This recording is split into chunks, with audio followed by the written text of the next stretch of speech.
भाजपा ने अपनी सारी ताकत बंगाल जीतने में लगा दी। 50 से ज्यादा उनके मुख्यमंत्री, सांसद, विधायकों ने जाकर प्रचार प्रसार किया। दोस्तों, भाजपा ने कई हजार करोड़ रुपए इस पूरे चुनाव पर खर्च किए, यहां तक कि सीआरपीएफ के जवानों को भी लगा दिया। सोचिए दोस्तों, ये वही भाजपा सरकार है जो महिला आरक्षण के नाम पर रोना रोती है और एक महिला ममता बनर्जी को हराने के लिए पूरा कैबिनेट बंगाल में उतर आता है। और सोचिए जरा दोस्तों, अगर ममता बनर्जी इस पूरे कैबिनेट भाजपा सरकार को हरा देती हैं तो इसका खामियाजा यूपी चुनाव से लेकर पूरे देश के चुनाव पर पड़ेगा और भाजपा के परखच्चे उड़ जाएंगे। भाजपा इस देश से ऐसे गायब होगी जैसे मिस्टर इंडिया।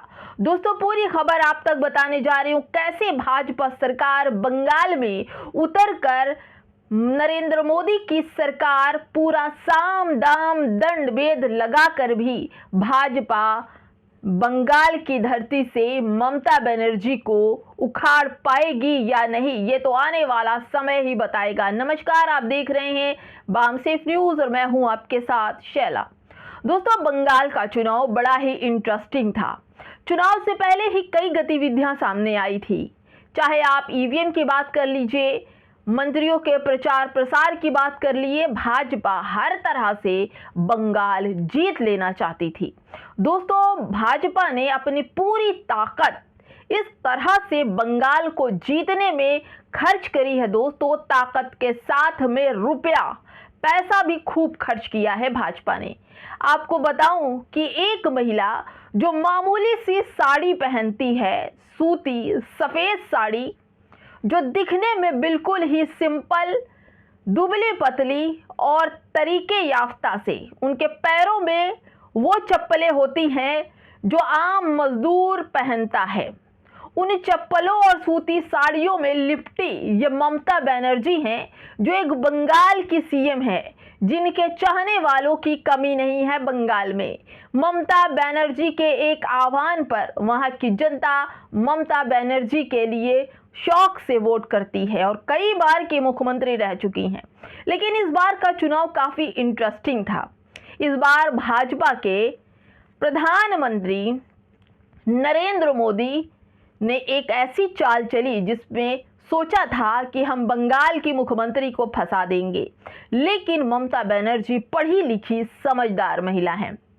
दोस्तों, सोचिए, एक तरफ एक दुबली पतली सूती साड़ी में 100 रुपए की चप्पल पहने हुई बंगाल के सीएम और दूसरी तरफ कई हजार करोड़ के भाजपा के सीएम, विधायक, मंत्री, रक्षा मंत्री, गृह मंत्री, कैबिनेट मंत्री, मतलब कि केंद्र की पूरी ताकत प्रचार और प्रसार के लिए निकल पड़ी।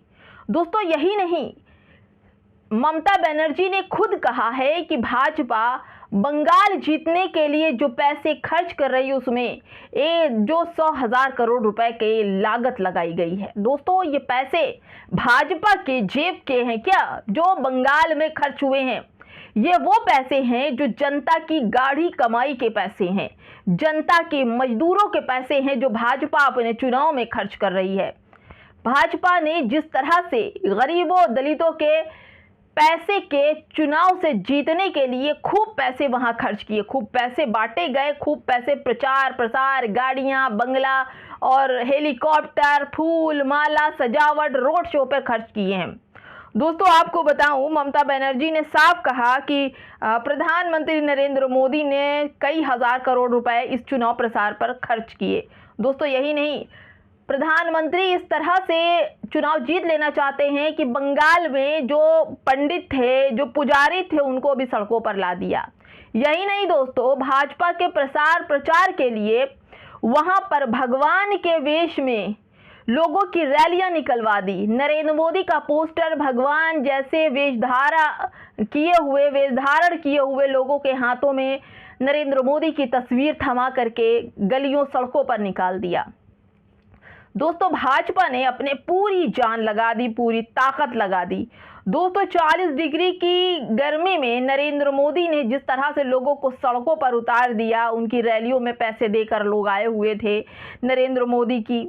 दोस्तों, आप सोचिए, नरेंद्र मोदी ने चुनाव में 2,40,000 सीआरपीएफ के जवानों को उतार दिया, यानी भाजपा ने खूब दिल खोल कर पैसे खर्च किए। दोस्तों अब ये सोचिए, गृह मंत्री, राज्य मंत्री, शिक्षा मंत्री, कैबिनेट मंत्री, मुख्यमंत्री सबके सब उतर चुके मैदान में सिर्फ इसलिए एक महिला को हराने के लिए, और वो महिला है ममता बनर्जी। महिलाओं के सशक्तिकरण की बात करने वाले नरेंद्र मोदी, भाजपा सरकार एक महिला को हराने के लिए पूरी टीम उतार दी। अब दोस्तों देखिए, भाजपा आ तो जाए अगर बंगाल में तो ठीक है, जीत जाती है तो ठीक है, अगर नहीं जीतती तो इसका खामियाजा भाजपा को अगले चुनाव उत्तर प्रदेश में भोगना पड़ेगा। और इस चुनाव में जिस तरह से अपमानित होना पड़ेगा भाजपा को, दोस्तों आप सोचिए, अगर उत्तर प्रदेश, बंगाल पहला था, ये टेस्ट था चुनाव, और यूपी जो होगा वो फाइनल होगा। और अब यूपी की बात मैं करूं तो भाजपा के जो ममता बनर्जी थी वो गठबंधन है, इंडिया अलायंस के गठबंधन में थी, जिनके प्रचार के लिए अखिलेश यादव, राहुल गांधी और तेजस्वी यादव ये लोग थे उनके प्रचार प्रसार के लिए। लेकिन सोचिए, भाजपा बंगाल में अपने लोगों को उतार दी है, पंजाब में राघव चड्ढा बीजेपी में शामिल हैं, पंजाब के जो लोग हैं वो भी सब बीजेपी की तरफ है। लेकिन यूपी का जो चुनाव होगा दोस्तों, यहाँ पर तो अखिलेश यादव, राहुल गांधी, आम आदमी पार्टी और कई तरह के जो लोग हैं वो गठबंधन में हैं। और अब ये चुनाव इंटरेस्टिंग होने वाला है।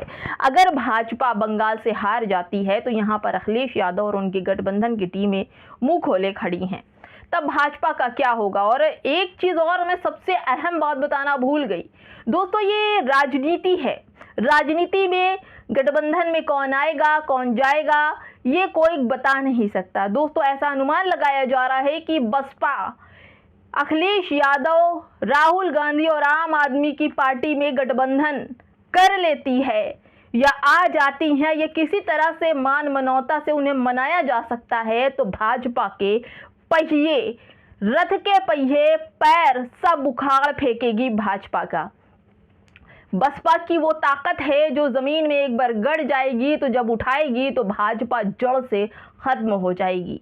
दोस्तों जिसका डर था वही हुआ, भाजपा अब जाने वाली है, क्योंकि बंगाल में भाजपा बुरी तरह से अपनी ताकत जिस तरह से आजमा रही थी, भाजपा को ये पता था कि ममता बनर्जी के रहते हम यहाँ बंगाल में कुछ नहीं कर सकते, इसलिए खूब पैसे बांटे, खूब अपने इनकाउंटर स्पेशलिस्टों को ले जा करके वहाँ सब कुछ बनाया, दिखाया, सब कुछ किया। लेकिन दोस्तों अब इस पूरे गठबंधन पर अगर गठबंधन होता है तो बसपा, राहुल गांधी, अखिलेश यादव, आम आदमी पार्टी और तमाम छोटी छोटी जो गठबंधन की टीमें हैं, इंडिया अलायंस की टीमें हैं, ये भाजपा को खदेड़ देंगी। दोस्तों आप क्या सोचते हैं हमें कमेंट में ज़रूर बताइएगा। इस पूरी वीडियो पर आपकी क्या राय है। नमस्कार।